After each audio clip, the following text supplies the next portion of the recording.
Essa questão do foco interno tem uma referência de Schoenfeld, se não me engano, foi uma revisão até, mas no começo dos anos 10 aí, né? Daqui a pouco a gente estava mencionando assim, no começo dos anos 10, de 2010, 15, né? No começo dessa década aí, essa revisão é um pouco mais antiga, se for uma revisão, não só um trabalho só, mas que viu que essa conexão mente-músculo, pensar no movimento pela contração muscular e não no movimento pelo deslocamento da barra em si, pode levar a uma maior ativação muscular, beleza. Mas ao meu ver isso pode ter um limite. Lembra que eu comentei? Vai botar o aluno para fazer o supino.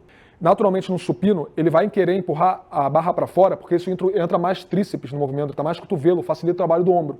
Então se eu for botando carga nesse supino, ele vai empurrar essa barra para fora. Por mais que eu chegue para ele e use agora eu não vou usar a ferramenta foco interno para aumentar o foco do peitoral. Eu vou usar a ferramenta. Quando você for fazer esse supino, força uma mão para dentro, força a mão para dentro. Empurra essa barra para dentro. Se eu empurrar a barra para dentro, eu tiro essa componente que entraria o cotovelo, né? Vocês lembram no começo da aula? Então, se eu falar para o meu aluno, quando fazer o supino, em vez de empurrar a barra para fora, em vez de fazer o supino normal, faz força aproximando as mãos.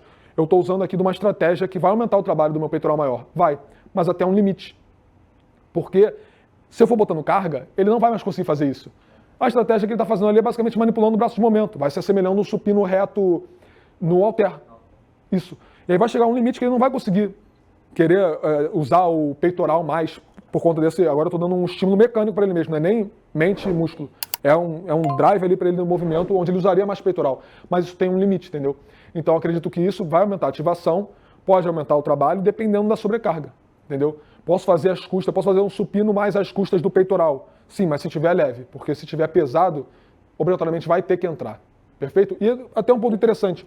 Nesse artigo que a gente conduziu no laboratório, esses dados nem foram publicados, não vem ao caso para a pergunta que a gente fez do artigo, mas olha que legal.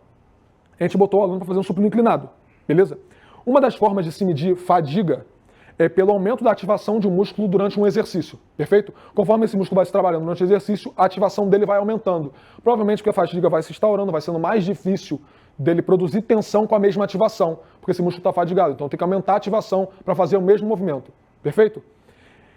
Esse indivíduo, esses praticantes, estavam fazendo um supino inclinado, um movimento direcionado para a porção clavicular do peitoral maior. Então, não foi mente e músculo, foi um movimento direcionado para a porção clavicular do peitoral maior. Conforme a fadiga foi se instaurando, o aumento da ativação da porção externo-costal foi maior do que da porção clavicular. Isso quer dizer que a porção externo-costal fadiga mais o supino inclinado? Não. Quer dizer que, provavelmente, por estar fadigando a porção clavicular, esse meu aluno, naturalmente, começou a usar mais a porção externo-costal, mesmo que ela não seja tão alinhada perfeitamente com o movimento. Entendeu isso? Então, olha que interessante. Mesmo sendo um trabalho que não entraria a porção externo-costal, né? Essas estratégias que eu estou comentando aqui seriam, ao meu ver, mais eficientes do conexão mente-músculo. Porque aqui são estratégias onde ele não poderia fugir. Ele foge. Mas a porção externo-costal não ajudaria a empurrar para cima, porque a porção externo-costal puxaria esse húmero para baixo. Perfeito. Provavelmente, se a gente medisse a ativação do deltoide dele, ia ter aumentado também. Porque para contrabalancear essa puxada para baixo, que a porção inferior do peitoral maior gera, ele teria que ativar o deltoide para fazer essa abdução. Então, ele entra na fadiga, ele vai regulando isso e aumentando a ativação de sinergistas, justamente para poder usar o mínimo de alinhamento que essa fibra teria para o movimento. Por quê? A porção externo-costal, ela gera a adução do ombro. No supino inclinado, eu não ia querer um movimento onde esse aluno não empurre para cima. Por que ativar a porção externo-costal se ela ajudaria a empurrar a barra para baixo? Então, quando ele vai fazendo isso sem fadiga, quando está simples, ele consegue regular a ativação, direcionar mais para a porção clavicular. Uma vez que a fadiga vai se instaurando, ele tem que usar de todos os mecanismos que produzam a adução horizontal do ombro, que é o movimento principal. A adução horizontal do ombro, mesmo que ela seja contraproducente. Porção externo-costal geraria a extensão e não a flexão, que é no supino inclinado. Beleza, mas como a minha porção clavicular está pedindo arrego, eu vou chamar no meu deltoide ali para contrabalancear essa extensão, meu deltoide faz uma flexão, meu deltoide faz uma abdução, e eu consigo um movimento coordenado, direcionado para onde eu quero, empurrar para frente e para cima no supino inclinado.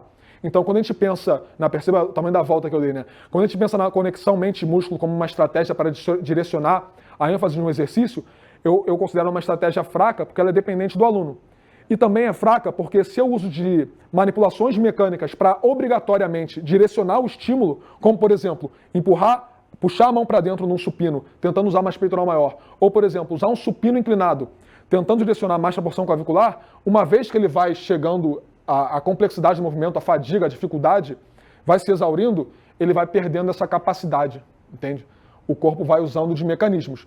E aí, pô, falou pra caramba, deu um monte de exemplo, vamos trazer para um negócio mais simples? Vamos. Você vai empurrar um carro na rua, na estrada. Sempre usa esse exemplo do carro.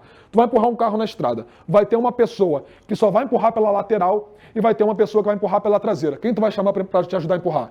Quem está empurrando do lado ou quem está empurrando atrás? Pô, quem está empurrando atrás. Pô, o cara de trás está morrendo. Tu não vai chamar quem está empurrando pro lado? Por mais que ele esteja empurrando do lado, né, ele está empurrando pro lado, na lateral e para frente. Por mais que ele esteja empurrando para o lado, está fazendo uma força que está sendo perdida, perfeito. Mas ele tem uma componente que vai empurrando para frente. Então talvez ele possa ajudar a essa tarefa de empurrar o carro para frente. E aí, por exemplo, se esse carro se deslocasse lateralmente, eu boto outra pessoa do outro lado. Esse carro não vai se deslocar mais lateralmente, não. Os dois estão empurrando para o lado, mas eles têm uma componente que empurra para frente. Então, na hora, eu sempre dou esse exemplo do carro porque ele é clássico.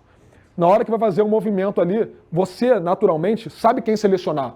Se tem uma criança ou um adulto, quem tu vai chamar para empurrar o carro? Quem está mais capaz.